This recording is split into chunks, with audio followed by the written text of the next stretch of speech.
নমস্কার বন্ধুরা, আমার রান্নাঘরে সকলকে স্বাগত জানাই আর অনেক অনেক ভালোবাসা জানাই। আশা করছি তোমরা সবাই ভালো আছো, সুস্থ আছো। আমি মীনাক্ষী আজকে তোমাদের সঙ্গে আড্ডাতে বসেছি আমার রান্নাঘরে সুন্দর একটা সাবেকি রান্না নিয়ে। অতি সাধারণ সবজি দিয়ে অসাধারণভাবে রান্নাটা খুব সুন্দর খেতে। তোমরা ভিডিওটা শুরু থেকে শেষ পর্যন্ত দেখো, অবশ্যই ভালো লাগবে। সাবেকি রান্না বলতে আলু পটল দিয়ে এই মাছ, রুই মাছের ঝোল, জিরে মৌরি দিয়ে পটল আলু মাছের ঝোল, এটা সাবেকিভাবে তোমাদের সঙ্গে আমি শেয়ার করছি। আশা করছি তোমাদের ভালো লাগবে।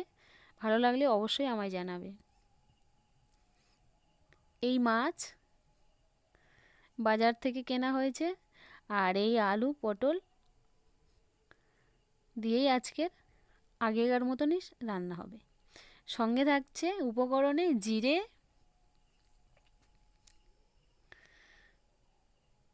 ধনে,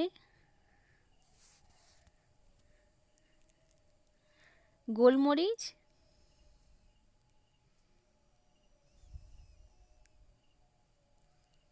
আর মৌরি, আর শুকনো লঙ্কা আর কাঁচা লঙ্কা একসঙ্গে বাটবো। বাটা মশলার মধ্যে এটাই: জিরে, ধনে, গোলমরিচ আর মৌরি, কাঁচা লঙ্কা, শুকনো লঙ্কা, আর কয়েকটা পটল, দুটো আলু নিয়েছি, আর মাছ দেখতে পাচ্ছ। তো আবারও বলি, ভিডিওটা তোমরা শুরু থেকে শেষ পর্যন্ত দেখো, খুবই ভালো লাগবে। এবং ঠিক যেমন যেমন করছি এই রকমভাবেই তোমরা করে একবার খেয়ে দেখো। জানি তোমরা অনেক রকমভাবেই করো বা খাও। তো এগুলো বেটে কুটে ধুয়ে নিয়ে আবার দেখা হবে। মাছ কেটে ধুয়ে নিয়ে এসেছি, ঠিক এইভাবেই আমি করেছি, পিচ করেছি। আর মাছে এবার নুন হলুদ মাখিয়ে নেব। আর পটল আর আলু আমি ঠিক এইভাবেই কেটে নিয়েছি।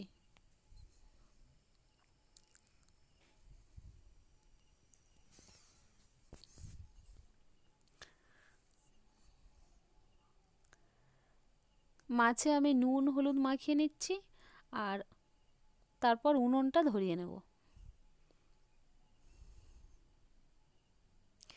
আমরা তো সব রকমই মাছ, আনাজ, সবজি সব রকমভাবেই আমরা তৈরি করে খাই। তো তৈরি করে খাওয়ার পদ্ধতিও তো একটু ঘুরিয়ে ঘুরিয়ে খেতে কিন্তু ভীষণ ভালো লাগে। আর বন্ধুরা দেখো, আমার এই কাগজ ফুল গাছে এত সুন্দর ফুল ফুটেছে দেখার মতন। সবুজ পাতার ফাঁকে ফাঁকে হলুদ ফুল।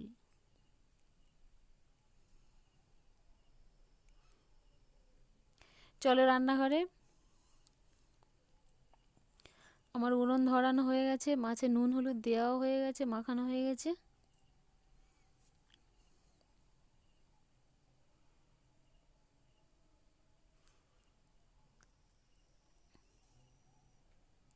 গরম কড়ায় তেল দিয়ে দিয়েছি। তেলটা গরম হলেই মাছটা দিয়ে দেব। জানি বন্ধুরা তোমরা অনেক রকমভাবে খাও পটল আলু মাছের ঝোল, হয়তো খুব সুন্দর খেতে লাগে, তৈরিও করো খুব সুন্দর। তবে যেভাবে আমি করছি ঠিক এইভাবে একবার করে খেয়ে দেখো। তেল গরম হয়ে গেছে, এবার মাছ ছেড়ে দেব।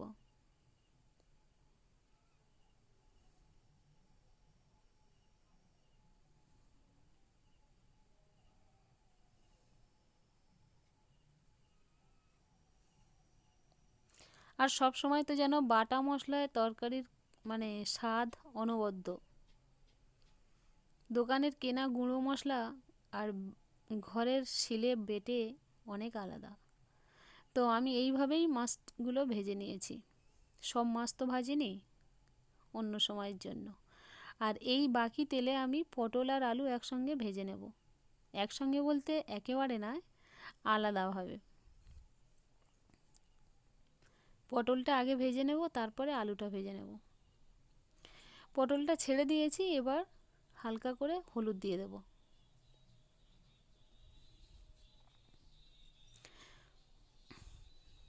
তাড়া তাড়াহুড়োর সময় কিন্তু আমরা পটল আলু একসঙ্গে ভেজে নিয়েই জল দিয়ে দিই, কিন্তু মাঝে মাঝে পটলটা ভাজলে কিন্তু তরকারিটা খুব ভালো লাগে, বা পটলটা খেতেও ভালো লাগে, পটলের কাঁচা গন্ধটা থেকে যায়।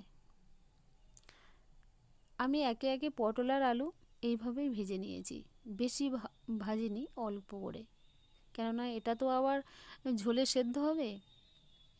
যেটুকু তেল আছে এই তেলে আমি ফোড়ন করে নিচ্ছি কালো জিরে আর শুকনো লঙ্কা দুটো, সঙ্গে দিয়ে দিচ্ছি পেঁয়াজ কুচি আর টমেটো কুচি, একসঙ্গেই দিয়ে দিলাম।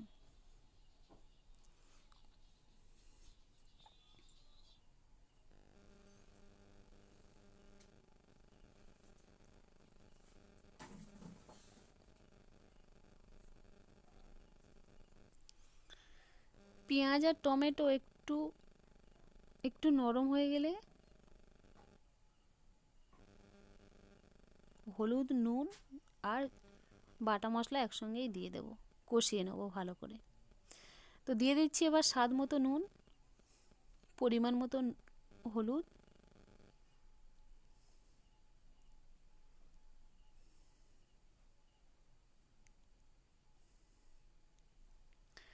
আর জিরে, ধনে, গোলমরিচ আর মৌরি বাটা, সঙ্গে কাঁচা লঙ্কা, শুকনো লঙ্কা একসঙ্গে বেটে পেঁয়াজ আর টমেটোর মধ্যে দিয়ে দিলাম, দিয়ে মশলাটা ভালো করে কষিয়ে নেব।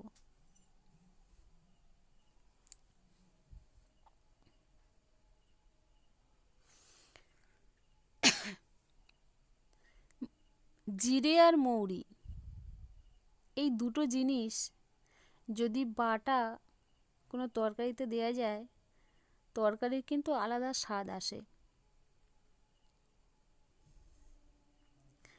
এবার আমি বাটা জলটা দিয়ে দিচ্ছি, বাটনা বাটা জলটা।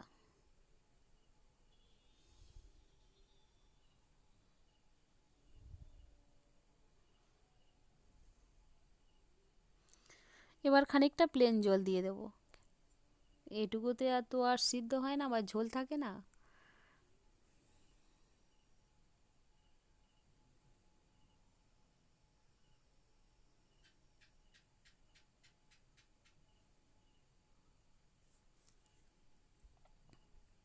এবার ঢাকা দিয়ে দিচ্ছি, আর একবার ফুটে উঠলে অল্প ভাজা আলুটা দিয়ে দেবো।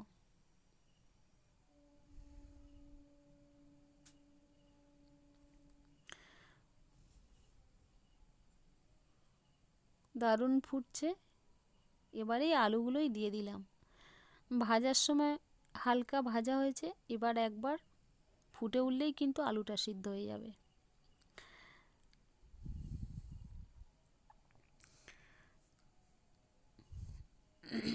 আলুটা প্রায় কিন্তু সিদ্ধ হয়ে গিয়েছে, আর তরকারির কালারটাও কিন্তু ব্যাপক হয়েছে। এবার পটল আর মাছটা একসঙ্গে দিয়ে দেবো, কেননা পটলটা ভাজার সময় অনেকটা সিদ্ধ হয়ে গিয়েছে, আর বেশি সিদ্ধ করারও দরকার নেই, একবার ফুটে উঠলেই পটলটা সিদ্ধ হয়ে যাবে। পটল যদি একেবারে নেতিয়ে সিদ্ধ হয়ে যায় তাহলে কিন্তু খেতে ভালো লাগে না। তো বন্ধুরা, আলু পটল মাছের সাবেক রান্না কিন্তু আমার রেডি, একটুখানি বাকি আছে, একবার ফুটে উঠলেই হবে।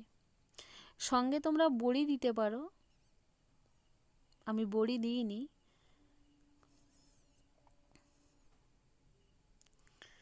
গন্ধটা ভীষণ ভালো ছাড়ছে, আর তরকারিটা ভীষণ ভালো দেখতে হয়েছে, কালারটা কিন্তু খুব সুন্দর হয়েছে। তোমরা একবার ঠিক এইভাবে করে দেখতে পারো। সাবেক রান্না আলু পটল মাছ দিয়ে সাবেক রান্না আমার রেডি। এবার ভাত বাড়া যাক। ভাত তো বাড়াই আছে।